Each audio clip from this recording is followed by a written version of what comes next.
আপনি আজকে এই ভিডিওতে ক্লিক করেছেন, তার মানে এই যে আপনার ফোন অন আছে, আপনার ফোনে কল আসতেছে, আপনার ফোন চার্জ নিচ্ছে, সব কিছু করতেছে, কিন্তু আপনার ফোনের এই স্ক্রিনটা ব্ল্যাক হয়ে আছে, অর্থাৎ আপনার ফোনের ডিসপ্লেতে কোনো আলো নেই।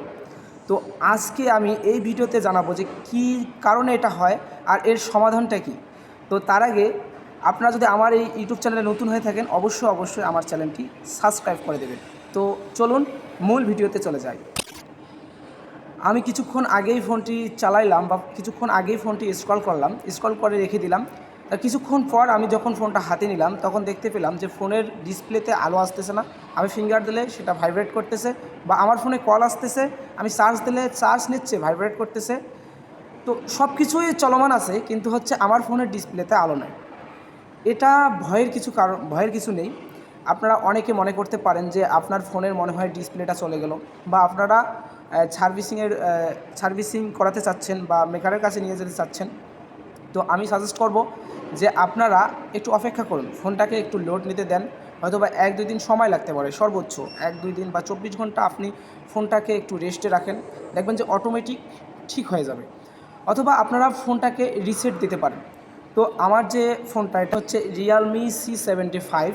তো এই ফোনটায় যদি এরকম সমস্যা হয়, আপনাদের যদি ধৈর্য না থাকে, আপনারা যদি রিসেট করতে চান, সেক্ষেত্রে আপনার পাওয়ার বাটন এবং ভলিউম বাটনের উপরটা চাপ দিয়ে ধরে রাখলে এখানে রিসেট অপশান আসে, এখান থেকে আপনারা রিসেট করতে পারবেন। মনে রাখবেন, রিসেট করবেন, আপনারা রিস্টার্ট দেবেন না। রিস্টার্ট দিলে আপনার ফোনের যে সবগুলো ডিটেলস আপনারা ডিলিট করে ফেলবেন।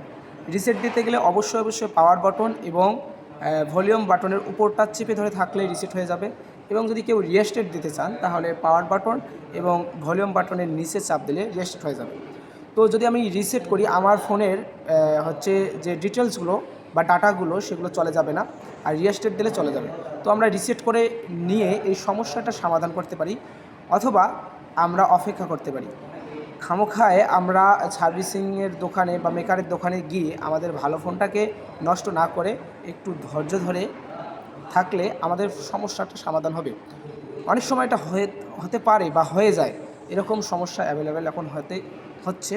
তাই আপনারা ধৈর্য ধরুন, নতুবা ফোনটাকে রিসেট করে নিন।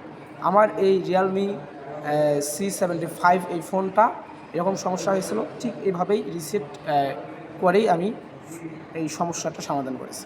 ধন্যবাদ, ভালো থাকবেন।